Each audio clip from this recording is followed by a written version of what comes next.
Hallelujah, hallelujah. धन्यवाद प्रभु यीशु, धन्यवाद प्रभु यीशु, धन्यवाद प्रभु परमेश्वर।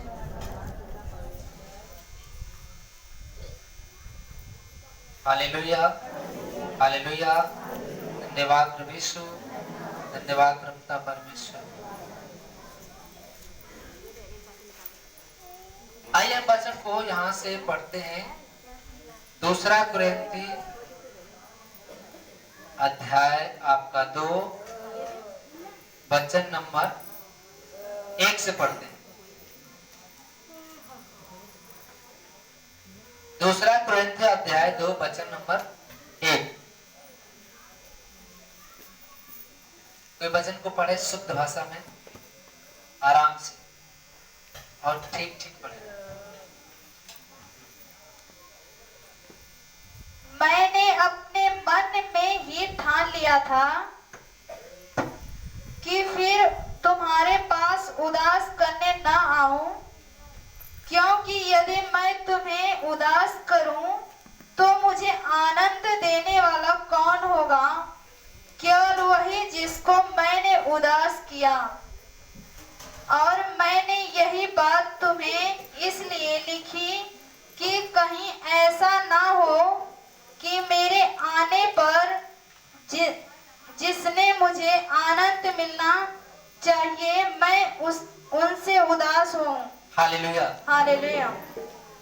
दूसरा कुरिन्थी अध्याय 2 वचन 1 पृष्ठ संख्या 246 है। मैंने अपने मन में यही ठान लिया था कि फिर तुम्हारे पास उदास करने न आऊं, क्योंकि यदि मैं तुम्हें उदास करूं तो मुझे आनंद देने वाला कौन होगा? केवल वही जिसको मैंने उदास किया। और मैंने यही बात तुम्हें इसलिए लिखी कि कहीं ऐसा न हो कि मेरे आने पर जिसने मुझे आनंद मिलना चाहिए, जिनसे आनंद मिलना चाहिए, मैं उनसे उदास हूं। क्योंकि मुझे तुम सब पर इस बात का भरोसा है, जो मेरा आनंद है वही तुम सबका भी है।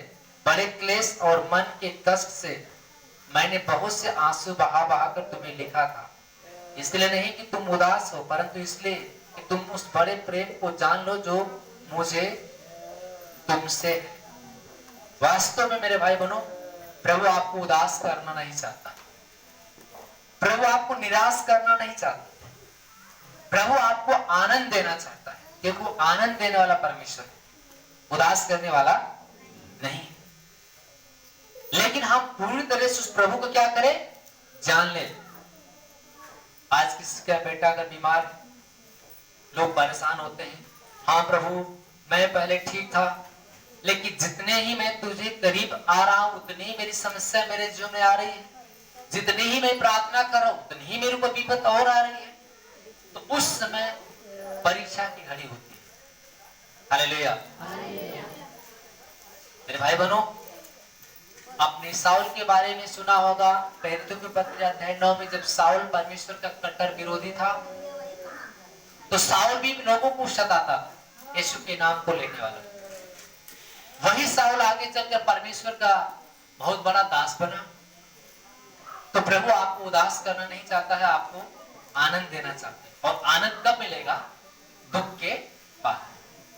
अब आज सोचो कि आज आप आओ और आज ही आपको सुख मिल जाए, एक कतई नहीं हो सकता। ये हो सकता है उसी मनुष्य के जीवन में जो शुरू से ही भलाई किया हो और जो उसके जीवन में कोई पाप न हुआ हो, न गलती किया हो, उसी के जीवन में पहले ही तुरंत चंगाई मिलती, उसी के जीवन में पहले चंगाई मिलती। हालेलुया। अगर आप जैसे जैसे कलीसिया में आते हो, अगर आपको विपत आ रही है, समस्या आ रही है, बीमारियां आ रही है, दुष्ट आत्मा और परेशान कर रहा है, तो समझ जाओ कि आगे चलकर आपका बहुत जीवन में ब्लेसिंग होने वाला है, आपको आशीष बढ़ने वाला है। क्योंकि दुख के बाद सुख मिलता है। जब आपका दुख 1 महीने का है, 2 महीने का है, 3 महीने का है, 4 महीने का या साल भर, 2 साल का, उस दुख को आप सहने की क्षमता रखते। ऐसी मसीह दुनिया में आया, लेकिन जब जन्मा तभी से हृदय श्राद्धा उसके पीछे पड़ा हुआ था, मारने की चक्कर। लेकिन स्वर्गदूतों ने कहा अपने बेटों को लेकर नासरत देश चला जा। क्योंकि बैतलहम में उसका जन्म हुआ, नासरत में बढ़ के बड़ा हुआ। जब मरियम उसको जन्म देने वाली थी, लेकिन वो गर्भ में था, तभी से हेरोदेस राजा उसे ढूंढ रहा था मारने के लिए। उसमें भी समस्या थी। यीशु मसीह के जन्म से पहले जब वो धरती पर नहीं आए थे प्रभु, तभी से उनको संकट था। और आप यीशु मसीह में अगर आ चुके हैं, अगर आपके ऊपर संकट आ रही है, विपत आ रही है, तो आप घबराइए मत, क्योंकि आने वाला समय आपके लिए क्या है, बहुत लंबी है।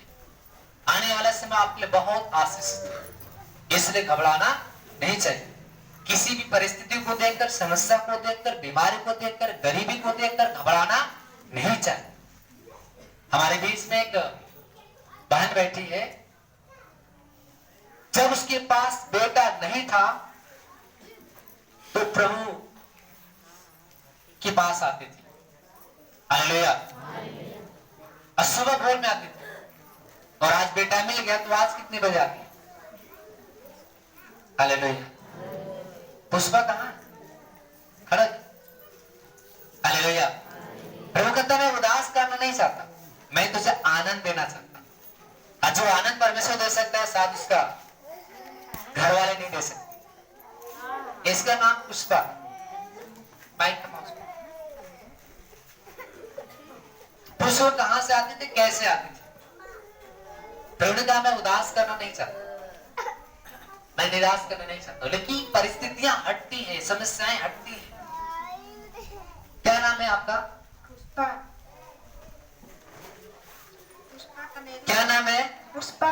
कहाँ घर है? कनेरी। आपको शादी किए कितने साल हुआ था? 25 साल बता रहे। 20 साल। 20 साल। 20 साल शादी किए हो गया, लेकिन बेटा नहीं था। नहीं था ना? नहीं। और उसके ऊपर कितनी विपत आई, कितनी समस्या आई, यही जानती है, मैं नहीं जानता। 20 साल से जिसकी कोख बंद हो, और प्रभु में कितने दिन के बाद आपकी कोख खुली? आने के बाद 1 साल बाद प्रभु ने 20 साल की श्राप को तोड़ा और इसको बेटा तक करा सकते। लंबा सफर, 20 साल का लंबा सफर काट लिया, लेकिन साल भर जब ये कलीसिया में आया तो प्रभु ने श्राप पाप को मिटा दिया और इसको बेटा दिया। लेकिन आने में भी बड़ी समस्याएं थी। अब तो यीशु मसीह के बारे में इसके सिस्टर ने कहा, आपको आपके सिस्टर ने बताया, आपकी बहन ने आपको प्रभु के बारे में बताया। इनकी सिस्टर आती थी प्रार्थना में जैनपुर से, उन्होंने कहा कि चलोगी यीशु के पास तो प्रभु अवश्य बेटा देगा। और यही चर्च है। हमको लग रहा है घर पे प्रार्थना चल रहा था तभी से आ रही थी, वहां पे जो हमारे घर पे चल रहा था तभी से आ रही थी।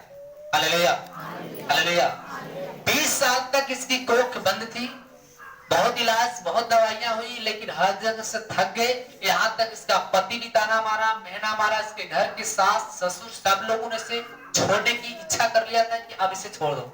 दूसरी शादी करने के लिए घर पे मेहमान भी आ गए, इनको केवाड़ में बंद करके लोग दूसरी लड़की को, लड़कों को मतलब देखा जा रहा था, इनके पति को देखने आए थे। लेकिन बाहर परमेश्वर, ये बहन ने कहा कि हम दूसरी शादी आपको नहीं करने देंगे, लेकिन ऐसा है कि हम कहाँ जाएंगे। सोचो कि इनके पति ने इनको केवाड़ में बंद कर दिया और इनके घर पे मेहमान आके बैठे हैं, इनके पति के देखने लाए, लेकिन किसी ने इनके बारे में बताया, प्रभु के बारे में बताया। ये बहन आई और जब आई तो उनके गांव के लोग गोलियां बोल रहे थे कि कुछ जगह से लड़का पाएंगे तो यीशु मसीह का तुमको लड़का दिया, आपकी भी जुर्म होगा, आपको भी लोग ताना मारेंगे। ये बहन रास्ते में आती थी कनेरी से पैदल, इसके पास चप्पल भी नहीं था, इसका पति भी चप्पल खरीद के नहीं देता, जो कि एक दिन में 500 रुपए कमाने वाला, गाड़ी से चलने वाला। इसको मारना, इसको सताना, इसको पीड़ा देना, इसको दर्द देना। अपने बाइक से चलता था, अपने पत्नी को पैदल ही आने देता था, लेकिन ये रोती थी, रास्ते में बोलियां सुनती थी, भाषा सुनती थी, लोग उसमें बोलियां बोलते थे, अंगुली उठाते थे, देखो जा रही है, यीशु मसीह में जा रही है, दूसरा धर्म अपना लिया, दूसरा जात अपना लिया। हर जगह से जब इसको बेटा मिल गया तो क्या इसको यीशु बेटा देगा?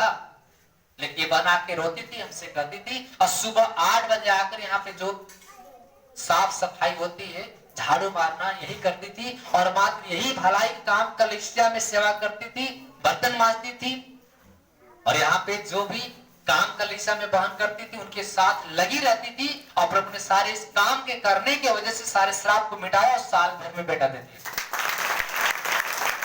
हालेलुया।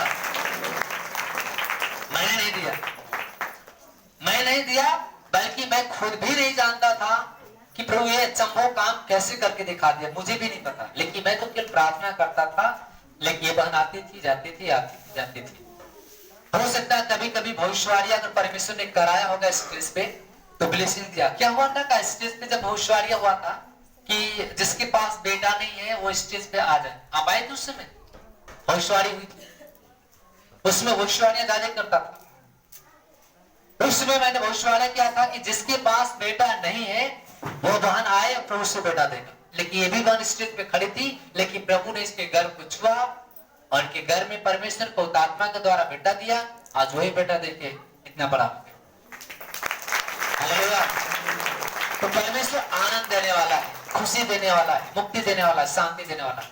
आज इनके घर के लोग इनके बच्चों को जब पति नहीं देखता है तब तक वैसे आज उसकी मान सम्मान बढ़ गया। जो उसका पति तुच्छ समझता था, इसके घर वाले इसे तुच्छ समझते थे, लेकिन आज प्रभु ने इसकी सुनी गोद को भर दिया। आज के घर वाले इसको मानते, इज्जत देते, मान सम्मान देते। Hallelujah, hallelujah. ये सोचती थी भैया कि लोग तो दान करते लेकिन हम कहां से करूं। ये सोच रही थी भैया लोग तो दान करते लेकिन हम कहां से करेंगे, हमारा पति तो कमाता हमको देता भी नहीं। मैंने बोला कोई बात, परमेश्वर कहता है कि न कुड़ को देना, न दबाव से देना, जब भी देना तो खुशी से देना और हर्ष देना, और हर्ष से देने वाले से यहोवा प्रेम करता है। Hallelujah, hallelujah, hallelujah. परमेश्वर है जो आपके श्राप, आपको प्राप को मिटाना चाहता है। बाइबल में लिखा मलाकी बहुत सकता है, यहोवा कहता है कि मैं तुम्हारे लिए आकाश के झरोखे खोलूंगा और अपरंपार आशीष की बारिश करूंगा। जब तुम मेरी ओर बदलोगे तो मैं भी तुम्हारी ओर बदलूंगा। पहले आपको बदलना पड़ेगा, आपके मन को बदलना पड़ेगा, आपको पूरा जीवन यीशु को देना पड़ेगा। आप पूरा तन मन से प्रभु को मानिए, तब देखिए परमेश्वर इतनी आशीष आपको देना शुरू करेगा कि बेटा ही नहीं बल्कि बेटा से आपके घर की भी कंडीशन को सही कर देगा और आपके परिवार, आपके बच्चे संपन्न हो जाएंगे। आइए 2 साल 3 साल समय देके देखिए यीशु मसीह के अंदर जो 20 साल में कोई दुनिया का डॉक्टर नहीं दे पाया, न कोई तांत्रिक न दे पाया, आज खुद यीशु मसीह ने 20 साल के अंदर इसको साल भर में के 1.5 साल के अंदर इनको दिया। वो देने वाला परमेश्वर आशीष देता है। यहाँ पे लोग आशीष लेने के लिए आते हैं। हालेलुया। क्योंकि मेरा ईश्वर डॉक्टरों का, ईश्वरों का बराबर प्रार्थना करती थी, कंटिन्यू कलेश से आती थी, बराबर प्रार्थना करती थी, कंटिन्यू कलेश से आती थी, हर हफ्ते कलेश से आती थी। अब कब आती? हमको लग रहा है कि 15 दिन, महीने, 20 दिन हो सकता, लेकिन जब बेटा नहीं था हर हफ्ते कलेश था, शुक्रवार, रविवार। आज कितने दिन के बाद आई? 3 हफ्ता बैठे। Hallelujah, hallelujah. जैसे जैसे परमेश्वर